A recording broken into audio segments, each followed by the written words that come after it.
Jackson, Mississippi. The last time I visited this southern city was in June 1964, Mississippi Freedom Summer, when northern college kids were traveling south to register voters, though that wasn't why I was here.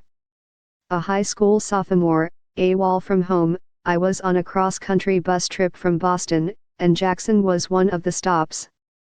I wanted to meet Eudora Welty, who I knew lived there and whose early, playful stories I loved.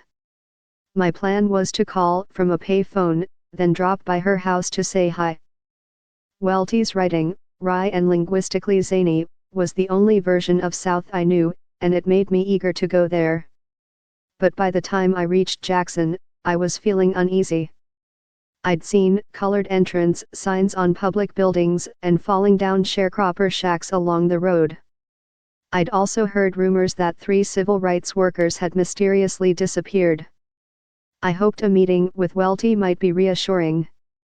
But when I couldn't find her in the phone book, and no one I asked knew her name, I caught another bus and moved on. Politically, at this stage in my life, I was out of touch, insulated by privilege, aware only in a muffled way through reading, mostly of the racism that saturated American life. The trip started to change that. It triggered alarms that have never shut off. And I heard them loud and clear when I returned to Jackson to see the new Mississippi Civil Rights Museum that recently opened here.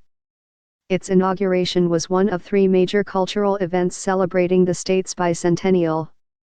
A reconstituted museum of Mississippi history, the original was lost to Hurricane Katrina, simultaneously made its debut in the same new $90 million building occupied by the Civil Rights Museum.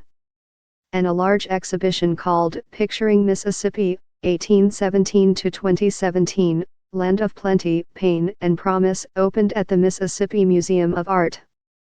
All 3 presentations are visually strong, critically sharp, and thematically intertwined. But it's the Civil Rights Museum that rivets attention. Its time frame, roughly 30 years between World War II and the mid-1970s, is narrow compared with that of the Mississippi History Museum, or the National Museum of African American History and Culture in Washington. But concentration is a plus. It makes the Jackson Museum's energy feel combustive. So does the fact that, to a startling degree, and despite being a state-sponsored institution, the museum refuses to sugarcoat history. And, finally, Jackson, a primary scene of that history, is the right place, karma-wise, for the telling of the history to unfold, as it does through a series of tight, low-lighted galleries packed floor to ceiling with photographs, texts, films, and recordings.